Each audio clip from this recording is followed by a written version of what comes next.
Good afternoon.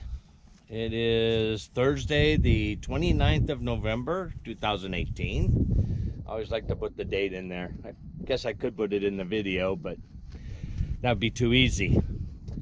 One of our subscribers or viewers had asked, how did we install our Weboost antenna? Okay, now it's pretty close to the instructions, maybe just slightly off, but I will show you how we did it.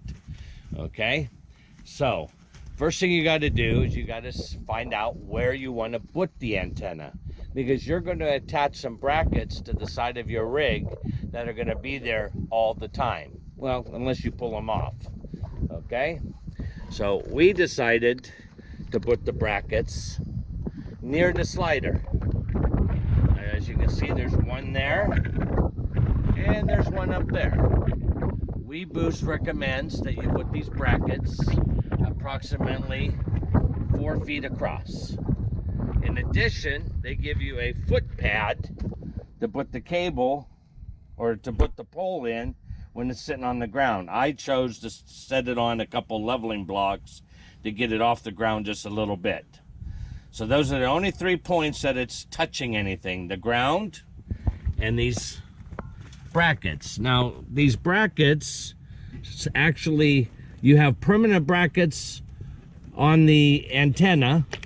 And I'll go ahead and pull the pin here and loosen this up and pull this one bracket out of what it's sitting in. As you see, easier said than done, huh? Okay, there we go.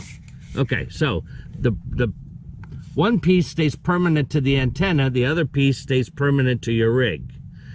I would recommend, if you do this, that you go ahead and re-tape these brackets with like a Gorilla tape, something that would cover the surface a little bit better.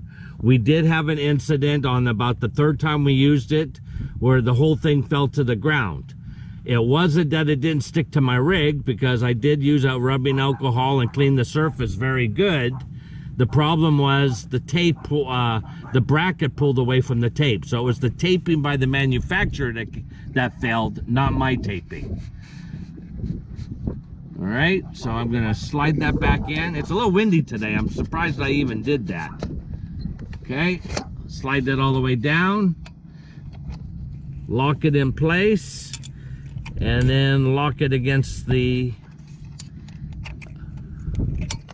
Oh, I'm gonna have to switch hands here. Switch to the other side. And then put the pin in it.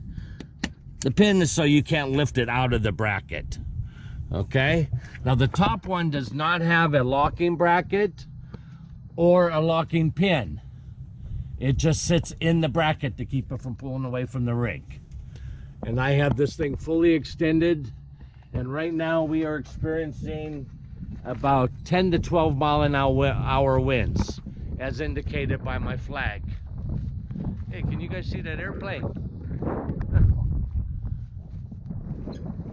Pretty cool. Okay, back to the subject matter. Okay, so you can see it's pretty windy.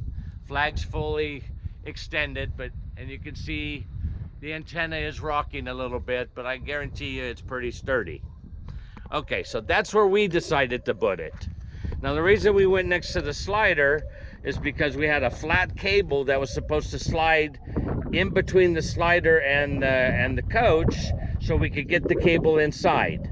Unfortunately, I didn't find a place where I felt comfortable where the slider would go in and out, that it would rub into that cable. Now, afterthought was they didn't want you to leave that cable in there all the time. They wanted you to remove it when you weren't using the antenna. I wanted a little bit more permanent installation. So what I did is I ran, oh, by the way, the kit comes with 2 15 and 1 30-foot cable. Okay? I don't believe I used the 30. I only used the 2 15s. Because it also comes with the short cable. I'll show you that inside.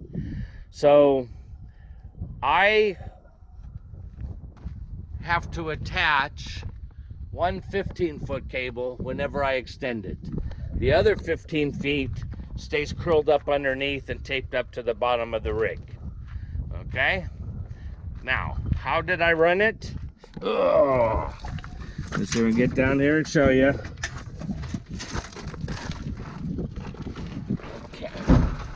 Okay, I see the tape has come loose there, but that's because it doesn't stay. This probably ain't the best way. I'm sure a lot of you people will look at it and say, hey, that wasn't too bright. But I put it in this cable, hiding cable plastic, and ran it in between the frame. Now, if I had more time, I probably should have dropped the polar blanket and stuck it on the other side of the frame, and someday I probably will. But in the meantime, I ran it from cross support to cross support, keeping it inside, and that seems to be working. No guarantee that if I had a blowout or something that I probably wouldn't damage it, but at this point, that's where we're at. Okay, well, let me go show you the other side. Okay, hope you're not dizzy. All right, so the cable goes down from the other side of the slide underneath in between the frame, as you can see. And then what I had done from inside, I found the corner of the coach and I drilled a hole down through the floor, which I filled with Celastic once I ran the cable.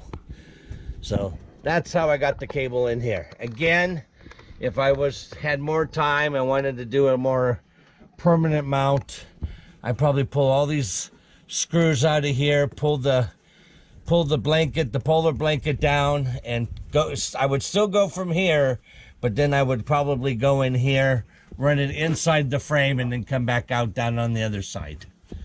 Okay, again, this is the way I would do it. So the white cable coming up through the floor is that cable that goes to the antenna. I chose the power booster to go here because it was the closest to the power receptacle. Okay, so I have my incoming power and my incoming from the antenna. Then I took the short cable, came out of that power booster, used some more of that cable hider, and mounted the antenna up in the corner of the coach. I don't even think I used any screws for that. I think it's held up with command tape, if you're familiar with that system. And we've had great success with the command tape. Strips. Command strips, yes. Okay, so to that viewer that wanted to know how we installed it, that's how we did it. So good luck with your installation. Hopefully you'll come up with something similar, and hopefully you'll share what you did. In the meantime, happy holidays from Quartzsite.